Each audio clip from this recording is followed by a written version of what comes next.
we're ready to roll. Cool. I'll get you started. Hey, everybody, it's my pleasure to introduce Marvin Key, co-founder of ForgeNow, a Dallas-based technical training company dedicated to bridging the skills gap and launching careers in high-demand trades like HVAC, electrical, and plumbing. With his leadership background from Southern Methodist University, he drives innovative programs and partnerships, especially for transitioning veterans seeking skill bridge opportunities. Next, please welcome Nick Grant, Field Operations Manager and an Army EOD veteran out of West Point. He oversees a growing nationwide team aligning with ForgeNow's mission to provide hands-on training and career placement. His military experience makes him ideal to guide you on a seamless transition into skilled trades via the skill bridge because he's been there. Finally, I'd like to introduce Nick Waterman, Business Development Lead at ForgeNow and an Air Force vet. His expertise in teamwork and management supports ForgeNow's goals of equipping adults with credentials and jobs in facilities maintenance. Here they are now to highlight SkillBridge, the fast track, and what they do. Go ahead, gentlemen. Well, thank you for having us.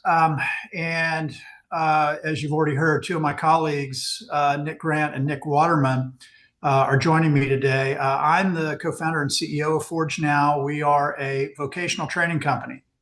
So why am I here? Well, as each of you decides what you're doing in your next mission, your next step in life, all of you are considering different options, figuring out what's going to happen next.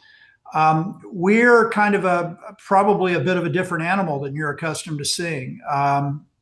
We are here to present ourselves and offer the appeal of the trades. And what I mean by that is electricians and plumbers and HVAC technicians, et cetera. And what that can present in terms of a career opportunity, but also where that can lead in terms of your future as a potential business owner. So we're going to go through a quick pitch, and then we will be open to questions. And Nick Grant is going to lead the show today with Nick Waterman's participation. So Nick, it's up to you, sir. Awesome. Just getting it all set up. I'm sure. All right, my screen's full now. So hey guys, my name's Nick. As mentioned, I'm an Army EOD veteran. I've been with ForgeNow coming on 3 years now. What makes us really different from a typical trade school is our time window. So typically, if you wanted to get into a skilled trade today, there's two ways you can do it. The first way is you could call up a company wherever you want to live and ask them for a job. And they might hire you, but you're going to be hired on as a helper with no certifications, no background, no experience at, say, 12 bucks an hour. The second way is to go to a trade school, typically 9 months, a year, even 2 years. So how is our program 6 weeks when other programs are 8 months, 9 months, a year long? Well, trade schools are clock hour schools, where colleges are credit hour schools. So the trade schools that are a year long only meet twice a week at night or on the weekend. Our school is like a summer school program, Monday through Friday, 7 a.m. to 3:30. So in the end, it's the same hours as a longer program, just done much faster. So we like to compare it to something like airborne school. In the Army, we call it AIT. Air Force, you guys, is like tech school, MOS school, rate school, whatever. And I love to compare ForgeNow to that because when you finish that school to become a signal operator or avionics technician, you're not an expert when you finish that school. But when you get to your unit after that, after you graduate, you at least know enough to where you can contribute and you're not totally lost in the sauce. So that's what we are. We provide those certifications and all the guidance you need to actually get started in the trades. So we have 4 trades: facilities maintenance, HVAC, plumbing, and electrical. Facilities maintenance is a little bit of a hybrid of the other 3. It's kind of like a general handyman. Our audience, our students here are people active duty, so on SkillBridge or Army Career Skills Program, as well as veterans that are out of the military, as well as civilians, from recent high school graduates to 50-year-olds, to people from Africa, to people out of prison, anyone. And all of the training is accelerated, hands-on, focused mainly in our lab, and I'll show you guys some pictures of that. So here at ForgeNow, whatever trade you take, you're going to earn nationally recognized certifications that you can use in any state. So although our school's in Dallas, we help people find jobs all over the country, and I'll show you guys some graphics of that as well. But if you look at our 4 trades here, the first 2 bullet points of each trade are the 2 certifications that you're going to earn for that course that are nationally recognized. And then after that is the week breakdown. So whatever course you take, you're going to get those 2 certifications as well as your apprentice license for whatever state you're moving to. And ForgeNow helps you with that. While you train with us, we cater lunch every day. We fit you with custom uniforms you wear to class every day. And then you get a starter kit of Milwaukee hand tools you get to keep when you graduate. So HVAC tools are obviously different than plumbing tools. You'll get a custom plumbing set, a custom electrical set, whatever. And you use those tools throughout the 6 weeks of training with us. And now we'll get into our career services. All right, thanks for the handoff. So yeah, in case y'all get confused, I'm Air Force Nick and he's Army Nick. But we both kind of work these ends of the company. It's awesome as us being veterans here, working at this company and being able to affect the lives of a lot of veterans as they get ready to transition into the civilian world. So I take great pride in being here as the business development manager, and my role is to help get all of our graduates placed with strong companies on a track to whether they want to join a super big strong company, eventually become like a superintendent or a foreman or a general manager one day, or if folks want to track and start their own companies, which we've had some of those graduates come through here before. So we have a few representatives on our team that their whole job is managing the career services and the placement. As Nick Grant already alluded to, we place folks all over the country, wherever they choose to reside, and we help with bridging that gap so that way we can get the candidate in front of the employer with all the resources that we provide. And on the left, you'll see kind of a structure to what those skills are that we start to teach them as they go through our curriculum. And then throughout this, we create opportunities for them to have FaceTime with employer partners that we have at ForgeNow. We bring them in and we set up face-to-face interactions. Can you hit the slide, please? So placement, we've hit 39 out of the 50 states so far. There's nothing stopping us from doing all 50 states, but we help place graduates wherever they want to go. We've got a very large network of employer partners ranging both big and small, whether they're, multi-million-dollar private equity-backed companies or they're a mom and pop shop. We work to help place graduates wherever they choose to go. So 39 states and over 250 employers. And so far we've done over 1,500 graduates, and we're looking to shoot at 700 plus this year. So it's a super exciting project to be a part of. Something that I've been finding as the business relations side of this industry is there is such a demand for a standardized workforce development program. And I'm proud that here at ForgeNow, we're able to provide that. And that's been very, very appealing. A lot of the companies that have hired from us have been repeat hires from ours. Meaning, we'll have some that will come in, they'll interview some candidates they like, they'll onboard them. Then a year later, they'll say, hey, you know what, this guy or gal's foundation that they were taught is I'm a big fan of, and I want to keep coming back to bring in more apprentices. So we're really a paradigm shift in the industry, and it's a great thing to be a part of. Nick, back over to you, or unless I've got another slide up here. Yeah, so we recently moved into a new building this year, which is super exciting. It's brand new, 73,000 square feet, 5 brand new classrooms. We have dedicated interview rooms. So our students have their resumes done by week 2. And if you're moving to Idaho while you're here in Texas, you go to our interview room with your issued computer and do a video call with an employer there. And we help support that.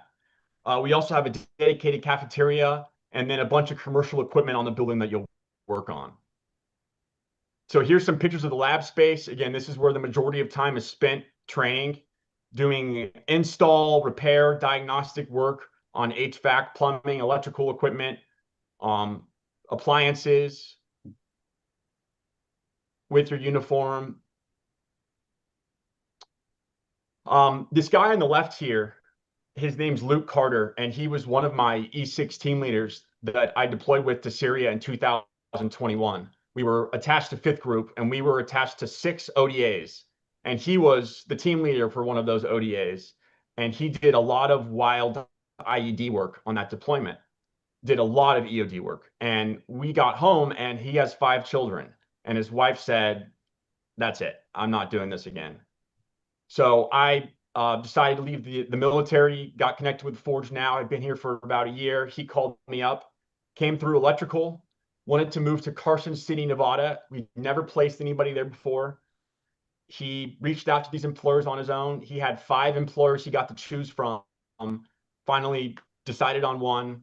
Now he has his own truck. He has about 6 guys he's in charge of. He's been promoted 3 times. He's the most dependable guy at the shop, and his quality of life is better than it's ever been when he was an EOD tech in the Army. Second thing, this guy on the right, Andre, no military experience. He showed up to our admissions office and said, "I got my girlfriend pregnant, and I work at a warehouse, and I make $14 an hour. And my parents had a talk with me last night, a come to Jesus moment, that, hey, you can't provide for a family on $14 an hour. So I have to upgrade my life." So he came through our HVAC program. He actually got a job with this Moss company while he was at a gas station during lunch, getting a drink or something. The HVAC truck was there, and he walked up to them and asked them if they were hiring. They said yes, and then it ended up working out. So Awesome. That's super neat. But the benefits of the trades, obviously you can't AI it, you can't outsource it. They're never going away. You're always going to have to call someone to come fix it. And if anyone's ever had to replace their HVAC or do any sort of advanced plumbing work, you know that the checkbook, it writes a very, very high check for that. And someone's making a lot of money doing that. So why can't it be you, right? Part of my job is I lead a nationwide field force of 14 retirees that are embedded at these 14 different installations. They go up to the transition office every week and talk about our programs. So we are one of the biggest DoD skill bridge providers, if not the biggest. And then obviously we have a bunch of veterans to come here as well. Here's our start dates for this year. So we just had our first class start on last Monday on the 12th. We'll have 7 starts this year.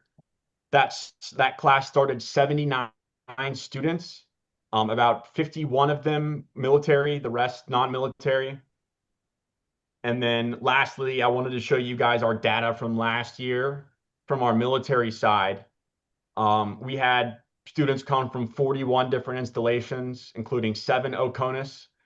And out of our 525 graduates, 319 of them either came on SkillBridge or recently transitioned. So my last point here for in the presentation is the tuition. So our tuition takes 5.5 months of the GI Bill. And what that covers is we have an apartment a mile away where you'll have a roommate with the room, fully furnished, TV, couch, kitchen. So the 5.5 months covers that. All the uniforms and tools, food, basically everything from the military. You just got to get here. We'll house you, we'll feed you, we'll train you, we'll get you the certifications. You just got to get to Dallas and we'll cover the rest. For a civilian that's no military, has no GI Bill, the tuition is $12,000. And our price has been the same since 2020. 5.5 months, the GI Bill has not changed. If someone is 100% disabled and has Chapter 35 benefits, yes, you can have a spouse or dependent come. If you've given your GI Bill benefits to a spouse or dependent, yes, they can come. We've had several of those happen. Recently, a guy from Fort Carson, his kid came, an 18-year-old guy with hair down to his shoulders, had 3 job offers in Colorado Springs. So our students vary from, a first enlistment to retiree who wants to come and get a management job. Similar to EOD, I was not the guy in the bomb suit going down range as the EOD officer, but I had to train and know everything about it. In the trades, there's not everybody is turning wrenches going out on calls. You have office people that need to know what the technicians are doing so they can do the business side of it correctly. And these businesses, these companies need guys like that. So if you're older and you're thinking, well, I can't turn wrenches for 20 more years, that's not the only path in this world. And we've seen several graduates over the last 5 years that have broken away into that. There's a whole sales side of this where you can make fat commissions on the HVAC world. It never ends. One of So the things you mentioned too was the facility maintenance. I mean, that rolls right into facility management work, which becomes a big deal, right? absolutely. And that's been really popular for the retirees that maybe have had some sort of facilities experience in the military, and now they don't have the civilian certifications or quote experience. So they come here, get those certifications, and now you can go be a property manager somewhere or a facilities manager at a school or a business, a big building, wherever.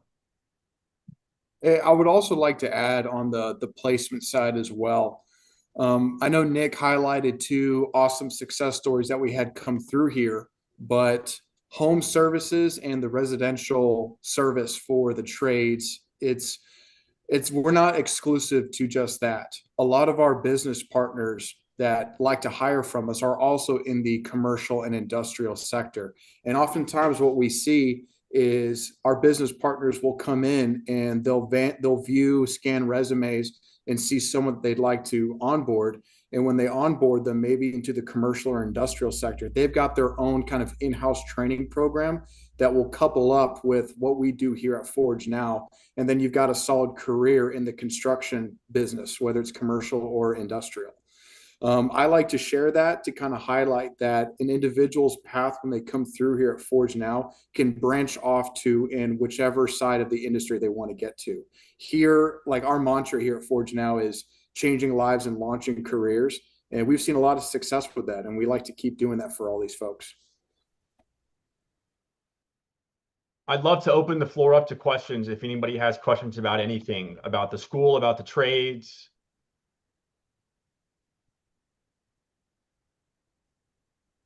Marvin, Hey, Joshua, go ahead. do you want to proctor this, Marvin? Sure.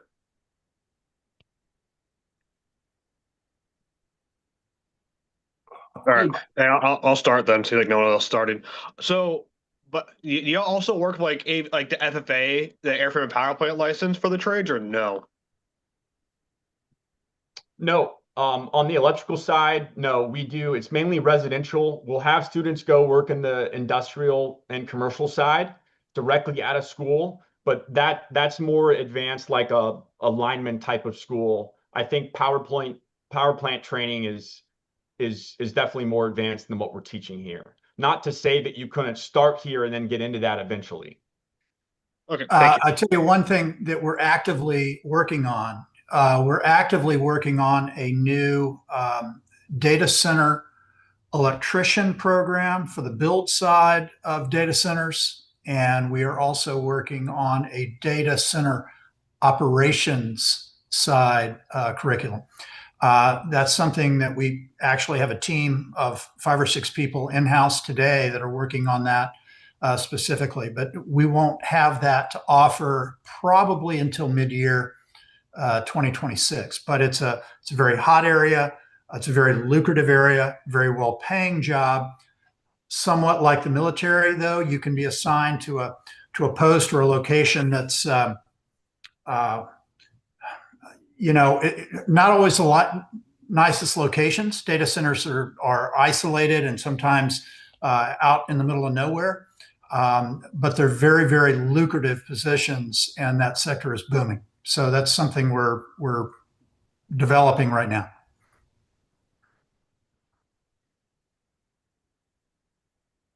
Josh. Hey, how's it going, gentlemen? Josh Pritchett here, Colorado Springs at Peterson Space Force Base.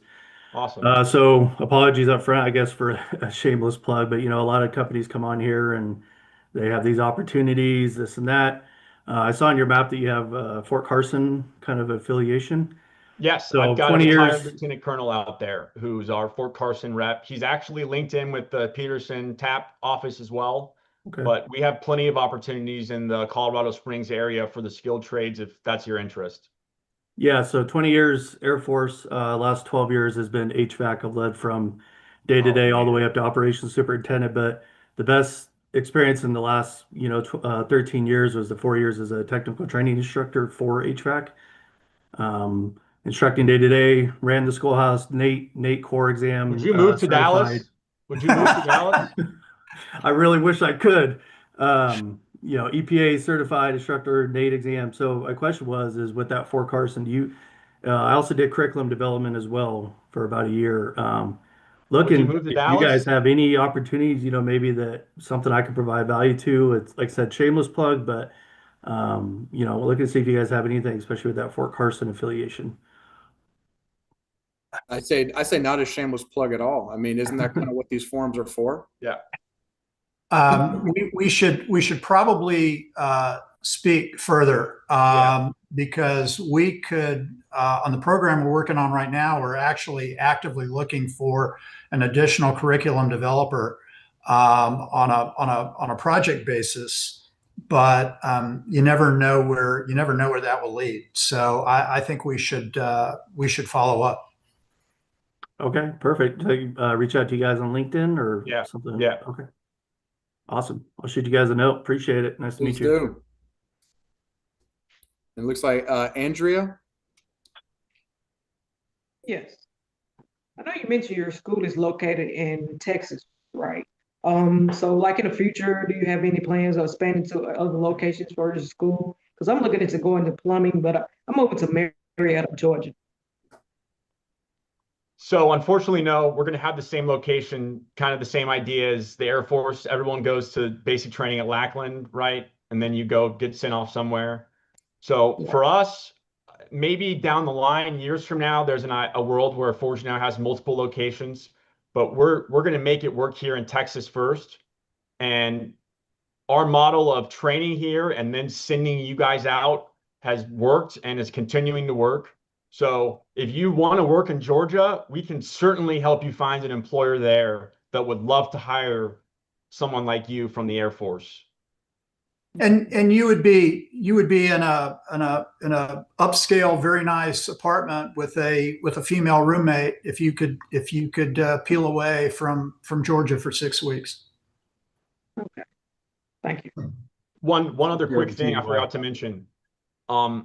Because we provide that housing for you, if you come to ForgeNow as a veteran and you use your 5.5 months of the GI Bill, you're going to pocket 6 weeks of Dallas BAH because we cover housing for you, which is about $3,600 tax free. So if you come to ForgeNow as a veteran, when you're out of the military, use 5.5 months, you're going to get paid $3,600 through the housing allowance that you get to keep. Thank you. That's a shameless plug right there. Cash that check. Derek, go ahead, sir. Hey, how you guys doing today? So, my question was, where in Dallas is it located? Because I'm in Texas, like 45 minutes from Dallas right now. So, We are in Louisville, which is about 5 miles north of Dallas Fort Worth Airport. I know Uh, exactly what that. I'm in our yeah, Dallas. halfway in between Fort Worth and Dallas, right off of 121, a major artery, just north of Dallas Fort Worth Airport. Yeah, it's And real close to me, so I might actually be in touch because that's a very good opportunity, and I love the shameless plot for the BAH. So yeah, it's not bad. that's And always the hey, goal, make more money. we have guys that have family or are from the Dallas area and say, well, can I come and not stay in your housing? Yes. We have plenty of guys here that are staying with their uncle or whatever and just driving back and forth. You just got to be here 7 a.m. to 3:30. The weekends you're off at 3:30, you're done. It's the same idea as MOS school without the yelling and restrictions. You meet a great group of friends that become your new network in the skilled trades that 5, 10 years from now will be the business owners all across the country and leaders in these trades. All right. Thank you, Yeah, thank you, Derek, thank you. come by and set up a tour. We're happy to host you. I definitely will. So just go to your website and or link in with you guys and set up a tour. Yeah, I'm going to put a link in the chat. If anybody is interested in this, you go to this link and you fill out your information. And we have a retired, another EOD guy who calls all of our military leads. So if you go to that link, fill your stuff out, he'll give you a phone call and helps with everything from applying GI Bill dates, lining everything up, all that good stuff. You just have to put your info there so we can reach out to you. Yeah, thank you very much, Air Force and Army, Nick. You guys are very useful and helpful. Thanks.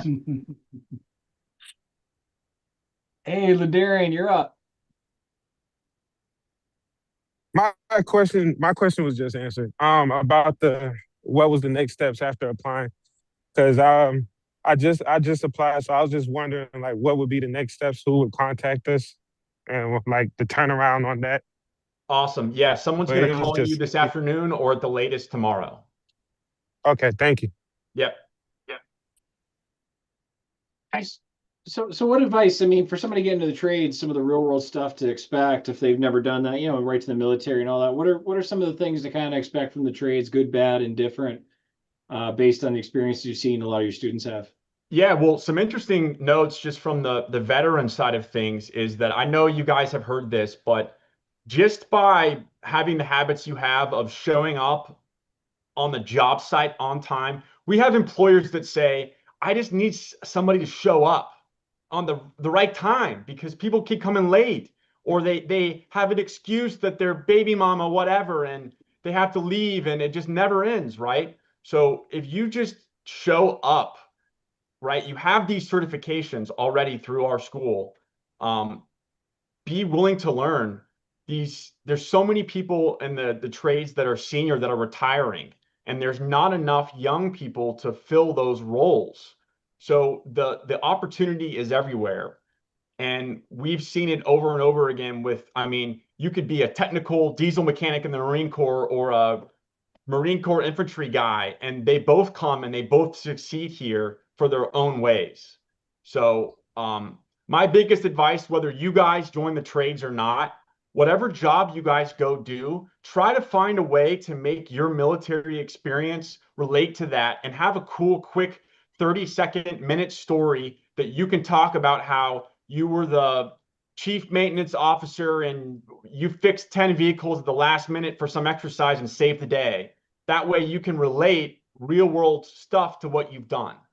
So you don't have to be a technical person to go to a technical job. You just have to find the right ways to leverage your career and your experiences to fit whatever role you're trying to move into. Yeah, showing up on time, not being high, and dealing with baby mama stuff. The bar is low. It's easy to get over that. Well, Yes. and where individuals really excel is if Yeah. you strive to be a game changer in your organization, you're going to succeed. Because this industry is always evolving, it's always changing, and those with a good head on their shoulders that will work hard, they'll ask questions and strive to make things happen, you're going to succeed in the industry. Yep, it's a fact because the showing up on time is huge because, I did HVAC forever and a day ago. And now, like, I notice little things like that. The guy I have come in, he shows up on time, doesn't say anything, he just does his job and leaves. And I was like, that's all you got to do. Yeah. And I'm out $300 an hour later. That's right. Yeah, and you will never have a hard time finding work. That's literally true. And occasionally the employer you join, you get sideways with the general manager and it doesn't work out as you expected, or there's a change in ownership, whatever the case may be. You can literally have another position by the end of the day. These positions are in that much demand.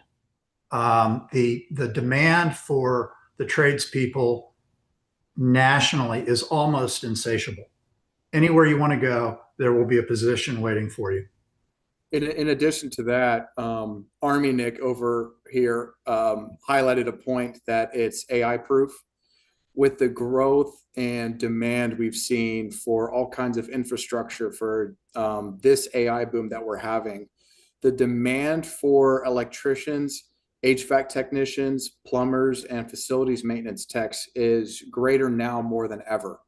And I read a statistic that our president, Rob, shared with me that the average age for a journeyman plumber in America is somewhere in the 50s.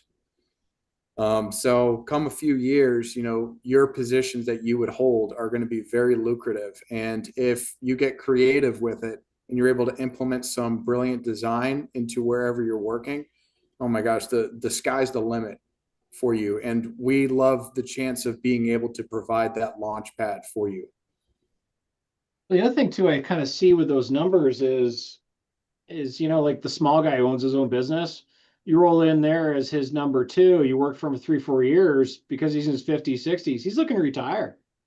You could easily walk into a turnkey business just by being a good dude, saving some money and buying them out when you're all done. Yeah, I think And it would be a good idea to 100%. 100% accurate. Most, and I don't say this with any exaggeration, I suspect 75% of all the contracting businesses in the United States today are for sale. And I literally mean that. And it's because they're run by a 70-year-old guy who's been doing it for 40 years, and he doesn't have anybody to pass the business off to. His kids maybe are not interested, but you go to work for that guy, and he will even seller finance it for you to allow you to buy that business out from him over several years. So there is no better way in the United States today to own your own business than to be in the trades. Mm-hmm. Yeah, unless you invent something crazy. Good luck. Yeah, I mean, what do you see like for, I mean, I don't know if you know or not, but like what is like if you own your own van, you run your own business, have steady, like what kind of income do you generally see with folks like that? Or is that kind of beyond your scope? Well, there are some pretty predictable rules of thumb, and largely I'll concentrate on HVAC, but you could do the same thing for the other trades. On average, the average residential HVAC technician in the country today is going to generate, for the contractor he works for, about $250,000 to $300,000 a year of revenue. Okay, so if you are a contractor and you want to add $500,000 of revenue to your business, then you plan on hiring 2 new techs. And the net profit off of each of those techs is about $100,000 a year. So theoretically, if you were an individual with your own van and your own tools, and you had somebody setting up your appointments, theoretically, you could generate about $300,000 of revenue, and your net on that, your take home at the end of the year would be about 100 grand. So being a sole provider is not the most lucrative thing in the world. But as you add an additional tech or 2 more techs or 4 more techs or 5 more techs, you don't have to be a rocket scientist to figure out that, man, I can run a small to medium-sized business and make $1 million a year in the not too distant future. I mean, you got to work hard, right? You got to treat customers well. You got to get good Google reviews, all those kinds of things. But you can mathematically see where it can evolve and develop into. So and Air Force Nick is correct. I mean, the sky is the limit. If you are a conscientious, thoughtful, professional, engaging customer relationship kind of person, man, the clients will love you. I could tell you that's the exact story of Baker Brothers Plumbing here in Texas. I actually spoke with the former owner and president of that company, Jimmy Dale. He inherited that company from his father. And when he inherited it from his father, it was just 4 guys and 2 vans. That's all they had. And over time, he scaled that up to over 200 employees and a whole fleet of vans. And he just sold the company recently, and he's probably in his 50s now. So I don't want to spill too much on that, but he's done quite well for himself, to say the least. One of the wealthiest people in Dallas. Yeah, he's not clipping coupons, is what you're saying. Yeah. The other side of this is the disabled veteran owned business. So I'm sure a lot of you guys are going through the disability process. If you get a rating at all, you can have a veteran disabled owned business. If you're a female, now you have a women disabled veteran owned business. And either way, you have priority for certain contracts. You own your own business. You talk a little bit more about what that looks like, just for the folks who aren't familiar, just learning. Yeah. So depending on the state that you're in, once you have enough time as a contractor and you can open up your own business, you can bid for jobs. Sometimes these jobs are at government sites, and there's a rank order process of who they decide gets the bid. And if you are a veteran, a disabled veteran owned business, I always mix that up, then you have priority for getting contracts. So it can be much easier than being a random person that just started a business and is trying to get a book of business. Well, those government contracts too, they typically come at prevailing wage too, right? So it's a lot more money coming in. 100%. Yeah, for those of you who don't know, prevailing wage is basically like if you're going to work on a government project, they're going to dictate the pay, and it's a lot higher than you're going to find on the outside. So guys kill each other to get those government jobs. Absolutely. Yeah, like 20-something years ago, I was doing HVAC. I was talking to those guys, and they were making double what I was as a maintenance guy, easily. Sure. And I was like, holy cow, I'm in the wrong business. Yep. I work on the base. I'm not getting paid this much. Wild. Yeah.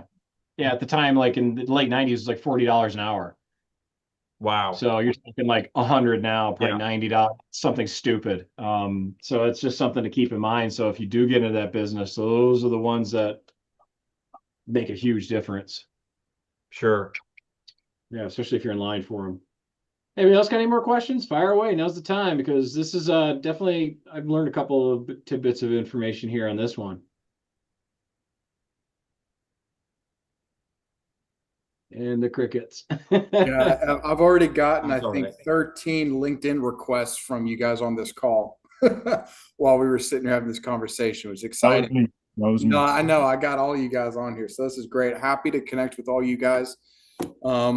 As veterans, about 40% of our staff here is veteran, and we love every chance we get to help folks like y'all out launch a career path if this is something you want to choose.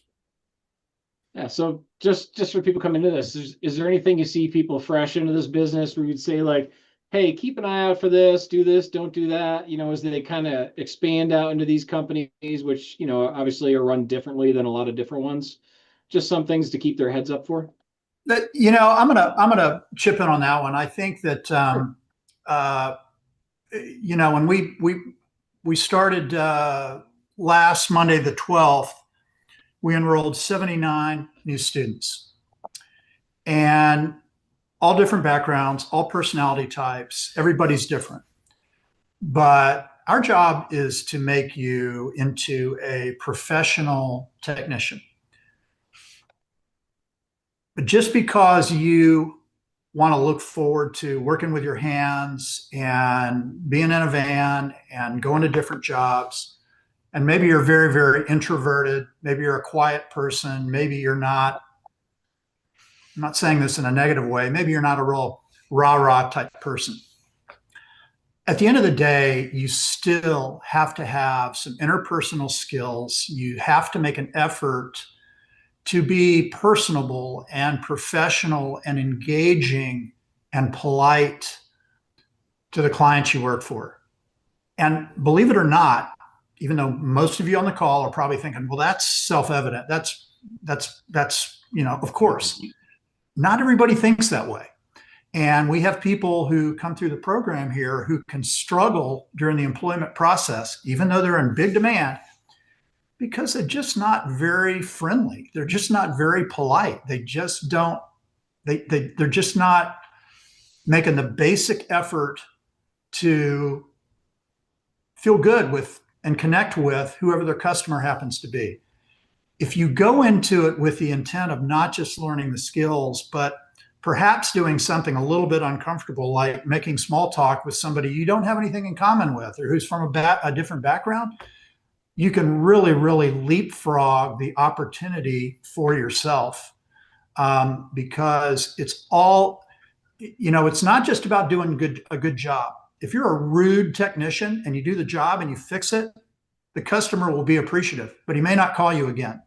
But if you're pleasant and you chat him up, man, he's going to call you back every time. Yep. Yeah, like I said, my guy, he doesn't say a word, but he does a good job. I'm not recommending anybody because he's chatty, in that case, but he's courteous. He just comes in, does it. I don't have any problems with him, and that's it. It's easy. I mean, it's a lot like being in the military. You're just courteous to people, be professional, and knock it out. Nick, Army Nick mentioned something earlier about the sales function. Different contractors have different ways of operating. And one of the things that can happen is if you go in as an HVAC technician and you're working on a home and their equipment is 25 years old and it's been fixed with, duct tape and baling wire for the last 10 years, one big opportunity for you as a technician is to say, hey, what you really need to do is replace your system. And let me talk to you about what that would look like and what that would cost and the benefits of doing that. If you do that, that's where big commissions come in. So you're making an hourly wage, but if you sell an HVAC system to somebody that costs $10,000 or $20,000, you're going to get a big commission over and above your base level of compensation to do that. So that's where your interpersonal skills come in. If you're friendly and engaging and you can trust them and just make personal conversation, they're going to like you. It's going to be much easier to sell a system. It's going to help your bottom line immensely. And that's one of actually our enrichment modules that we are teaching here in this curriculum. Some of our employer partners that we have volunteered to come in here for each of our cohort of classes coming through, and they're going to teach an upselling and customer interaction class. So that way you'll know when it's appropriate to step in and what are the words you need to say to properly negotiate that type of interaction. So that way it's in the best interest of you and the best interest of the customer.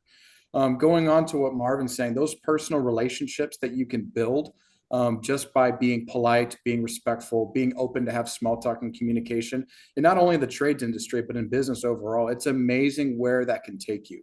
The relationships that you can build with people along the way, and when you nurture those relationships, it's amazing what you can accomplish. Mm-hmm. Plus, hey, you never know. You might get to know the right guy and be buying his business in no time just by being friendly. Absolutely. I have seen stranger. So anybody else have anything? I'm tapped out unless you guys have anything else. Well, thanks for everybody's time. Really appreciate it. Yeah. Hey, Marvin, Nick, Air Army. Thanks once again for coming on from ForgeNow. Appreciate your time, dropping some wisdom for these guys and showing them the way forward on like one of my favorite career fields. As these guys know, I beat that drum like I've got meth. So thanks for coming on. And we will see you guys again soon. Thanks, y'all. Sounds good, guys. Awesome. Thanks, guys. Thanks.